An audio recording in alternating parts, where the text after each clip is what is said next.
Ceci est le Canada et Donald Trump veut faire du Canada le 51e État des États-Unis.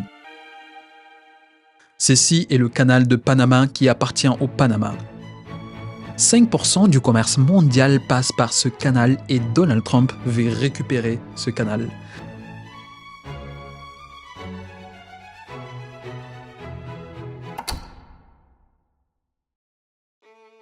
Ceci est le Groenland, un territoire autonome danois qui fait 3 fois la France et Donald Trump veut l'acheter. Je sais, ça fait beaucoup pour un seul homme, mais derrière chaque menace se cache en fait une stratégie d'un négociateur chevronné. Commençons par le Canada. Le Canada ne peut absolument pas vivre sans les États-Unis. Le commerce entre les deux pays est le plus important au monde. En 2023, le Canada a vendu aux États-Unis pour 482 milliards de dollars de biens et services. Les États-Unis en ont vendu au Canada pour 441 milliards. Et entre les deux, il y a une différence énorme de 41 milliards de dollars. Et ça, c'est insupportable pour Donald Trump. Pour combler ce trou de 41 milliards, il veut imposer un droit de douane de 25% sur les produits et services qui vont du Canada aux États-Unis. S'il fait ça, s'il impose 25% de droit de douane, le Canada va prendre un coup dur capable de paralyser son économie. Justin Trudeau, le Premier ministre canadien, est parti en urgence en Floride voir Donald Trump et lui expliquer que ce droit de douane paralyserait l'économie canadienne. Il a publié une photo où il fait savoir que la discussion qu'il a eue avec Donald Trump était fructueuse. Mais Donald Trump a sauvagement réagi sur son réseau social en disant, je cite, « Ce fut un plaisir de dîner l'autre soir avec le gouverneur Justin Trudeau du Grand État du Canada. J'ai hâte de revoir le gouverneur bientôt afin que nous puissions poursuivre nos discussions approfondies sur les tarifs et le commerce. » La proposition de Trump est en fait une stratégie de négociation. Du Canada, Donald Trump veut 3 choses. La sécurité frontalière, le contrôle de l'immigration et la réduction du déficit commercial. Pour obtenir le droit de douane de 25% sur les produits que le Canada vend aux États-Unis, il va leur faire une proposition pire que celle principalement faite. Il leur propose d'être le 51e État américain. Et entre le droit de douane de 25% et le rattachement du Canada aux États-Unis, vous devez faire un choix et je supposerais que vous allez choisir de payer les 25% de droit de douane et dans tous les cas, je suis gagnant.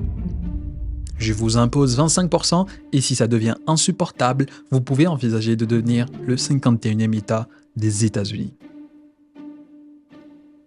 La question de faire du Canada le 51e État des États-Unis n'est pas nouvelle, mais à chaque fois, elle a été rejetée.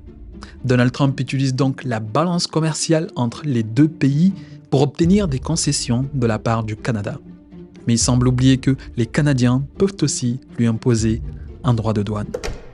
Donald Trump veut également récupérer le canal de Panama qui appartient au Panama. En fait, les États-Unis ne peuvent pour le moment pas s'en passer du canal de Panama. 70% des marchandises qui transitent par le canal sont destinées ou proviennent des États-Unis. Le canal permet aux navires américains et autres de relier très rapidement l'océan Pacifique et l'océan Atlantique. Les États-Unis vendent par exemple en Asie du gaz liquéfié et du pétrole. Et les navires qui les transportent passent par ce canal. Et pour chaque passage via ce canal, ces navires payent des frais. Les plus gros navires peuvent débourser plusieurs centaines de milliers de dollars, voire plus d'1 million de dollars pour un seul transit. Et Donald Trump pense que les frais payés sont ridicules et injustes pour les navires américains.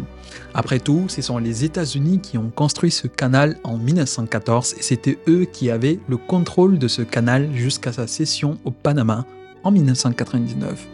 Alors pourquoi sommes-nous en train de payer des frais exorbitants à chaque passage pour un canal que nous avons construit et sur lequel nous avons un devoir de défense et un intérêt économique important ?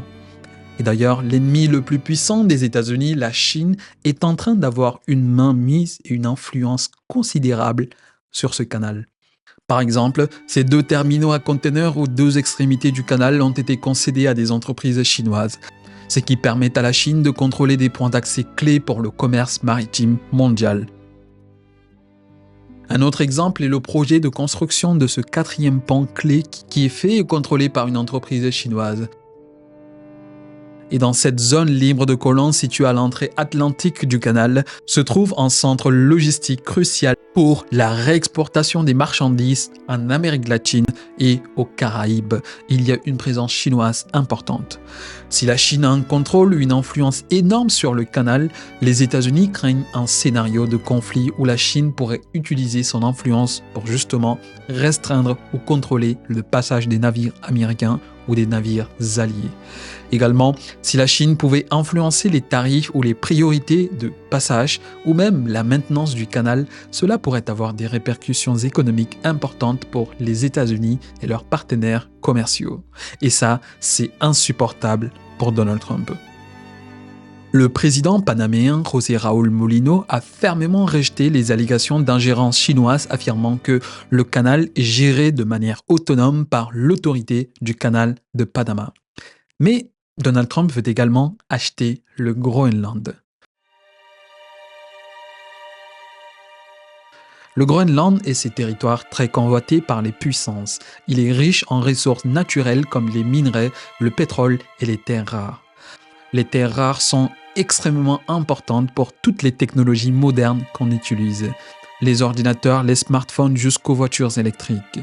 La Chine dispose d'une des plus grandes réserves de terres rares au monde. Et c'est de la Chine que les États-Unis les achètent. Avec le Groenland, l'accès à ces ressources pourrait diversifier les sources d'approvisionnement des États-Unis, réduisant ainsi leur dépendance vis-à-vis d'autres nations, notamment la Chine. Géographiquement, le Groenland offre à n'importe quelle puissance un avantage stratégique énorme. La position géographique du Groenland entre l'océan Atlantique et l'océan Arctique en fait un point stratégique pour les routes maritimes, surtout avec la fonte des glaces qui ouvre des nouvelles voies navigables. L'achat de ces territoires pourrait offrir aux États-Unis un avantage militaire et commercial. Trump a également mentionné que le contrôle du Groenland serait une nécessité absolue pour la sécurité nationale des États-Unis. La présence d'une base militaire américaine à Thule, cette petite ville calme et déserte depuis des décennies, renforce cet argument. En effet, les États-Unis investissent énormément au Groenland ces dernières années. Ils y ont installé une base militaire qui abrite les dernières générations d'avions de chasse américains. Ils y ont ouvert une ambassade et ont investi massivement dans les navires brise-glace. Le but ultime est d'avoir le plus tôt possible un contrôle sur l'Arctique.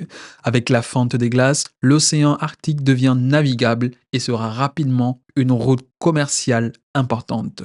Et la Chine, tout autant que les États-Unis ou la Russie, veut contrôler cette future voie navigable. En 2017, par exemple, le premier ministre du Groenland a sollicité la Chine pour la construction d'un aéroport. La Chine a accepté de financer ce projet. Cela a provoqué une secousse aux États-Unis qui craignent l'influence de la Chine sur cette région. Un an plus tôt, une entreprise chinoise domiciliée à Hong Kong a même voulu acheter une base navale située dans cette partie sud-ouest du Groenland. Du fait de sa position stratégique, la vente n'a jamais eu lieu. Donc, avec la Chine et la Russie qui augmentent leur présence dans l'Arctique, l'acquisition du Groenland pourrait permettre aux États-Unis de contrer ces influences et de maintenir leur hégémonie dans la région. Cette idée d'achat du Groenland pourrait être perçue comme un coup de maître pour des raisons stratégiques et économiques. Le Groenland est riche en ressources naturelles et avec le changement climatique, des nouvelles voies maritimes s'ouvrent.